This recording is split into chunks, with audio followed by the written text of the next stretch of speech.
Gracias, Presidenta. Compañeros, compañeras asambleístas, una vez más, frente a una coyuntura económica compleja, hay una respuesta responsable, que tiene que ser debatida, ajustada en lo que tenga que ser ajustado, generando un amplio debate nacional, como precisamente es lo que ha propiciado la Asamblea Nacional, y mi reconocimiento a la comisión que lo ha conducido.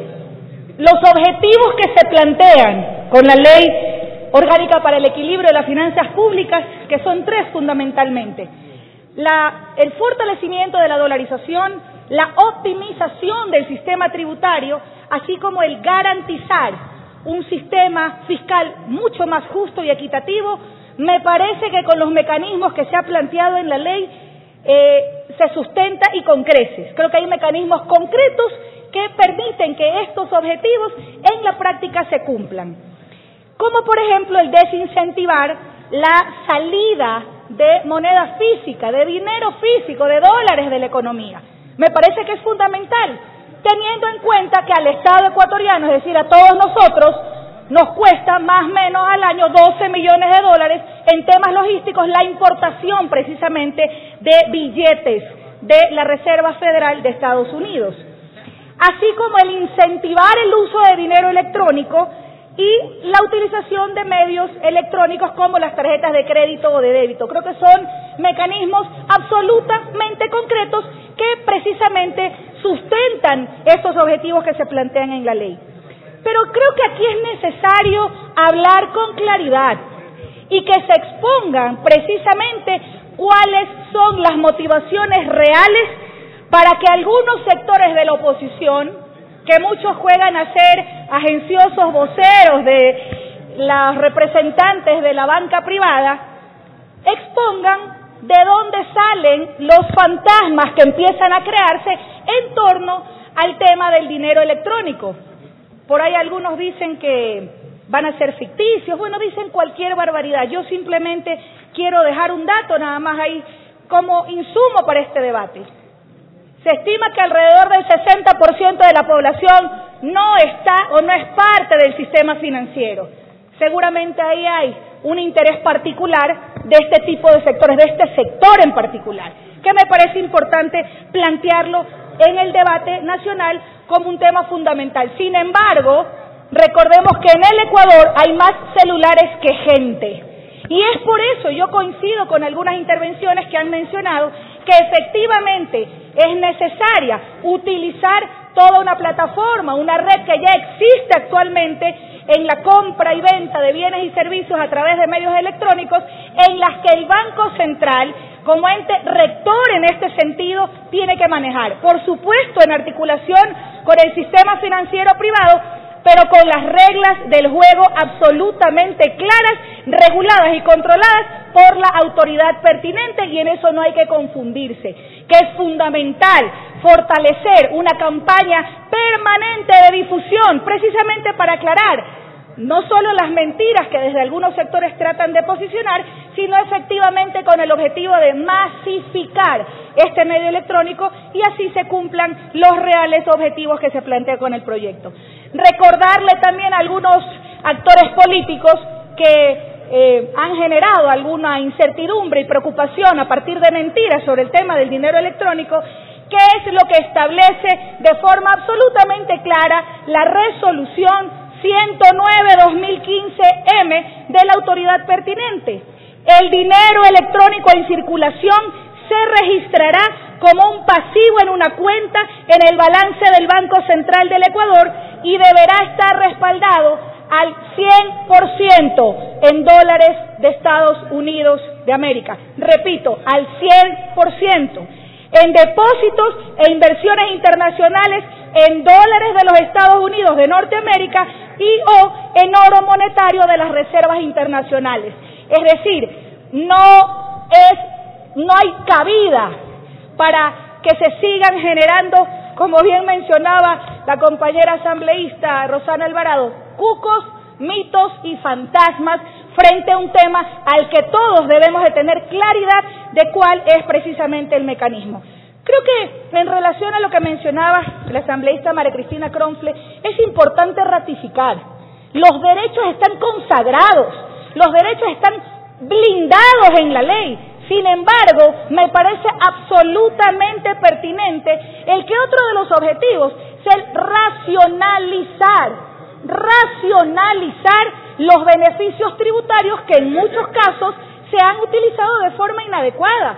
Me parece que eso es oportuno, es necesario, es pertinente.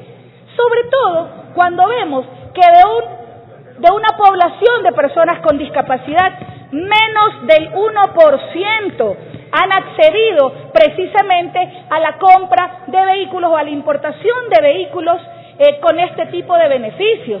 Recalcando que no existe ni un solo pedido de importación de vehículos ortopédicos o adaptados, vehículos que están exentos en el 100% precisamente de este beneficio. Entonces me parece importante que el debate aquí no está entre si se mantienen o no los derechos. Los derechos son irrenunciables, compañeros, compañeras, pero es pertinente una racionalización de este tipo de beneficios tributarios. Finalmente, me parece que es necesario recalcar que efectivamente los objetivos de esta ley tienen una finalidad recaudatoria, por supuesto que sí. Sin embargo, lo que se debe de poner en el debate nacional, o recalcar sobre todo, es a dónde están dirigidas las medidas frente a una coyuntura económica en donde necesariamente hay que ajustarse en el tema tributario, precisamente a productos nocivos que afectan a la salud. Y aquí se ha hablado ya mucho de las recomendaciones de la Organización Mundial de la Salud, no voy a enfatizar en aquello, simplemente recordar lo que hace algunos años también pusimos en el debate nacional aquí, cuando aprobamos la ley orgánica que regula el consumo de tabaco. Las tabacaleras tributan alrededor de 130 millones al año y por concepto de curar, de tratar en el sistema público enfermedades derivadas precisamente del consumo del tabaco, está por el orden de los 200 millones de dólares. Esto es importante también poner en el debate nacional y no crear una cortina de humo frente a lo cual se diluye el objetivo fundamental de lo que se está planteando.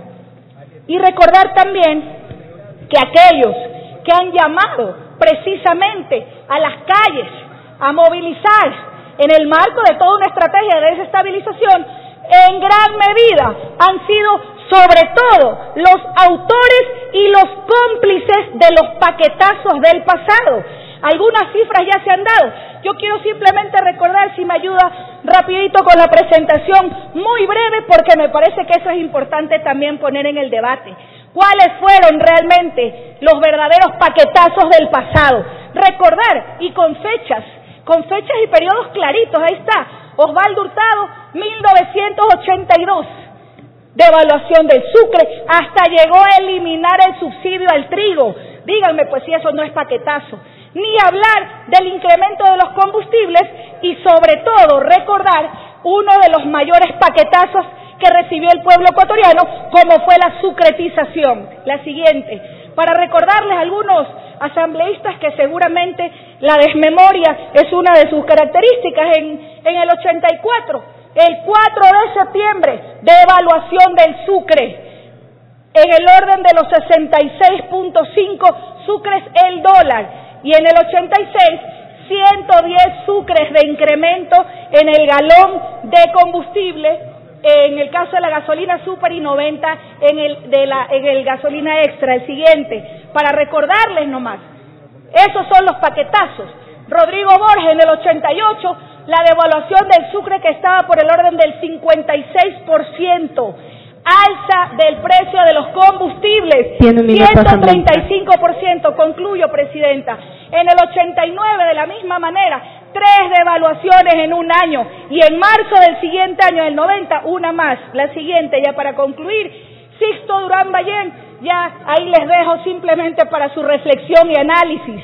Recordar cómo el incremento de aumento de tarifas eléctricas, combustibles, las devaluaciones permanentes y el sistema de microdevaluaciones que impulsaron en el gobierno de Sixto Durán Ballén. La siguiente, Yamil Maguad, ni hablar pues del mayor paquetazo como fue el feriado bancario, en donde mucho más de 6.000 millones de dólares le implicó al gobierno nacional, pero recordar ese ese sí paquetazo del impuesto a la circulación de capitales propuesto por el exdiputado social cristiano Jaime Nebot. Entonces, eso hay que recordarle a los que convocan a las marchas en nombre de un supuesto paquetazo. Y para concluir, Lucio Gutiérrez, que firmó la carta de intención en tiempo récord con el Fondo Monetario Internacional y construyó el famoso pinchazo.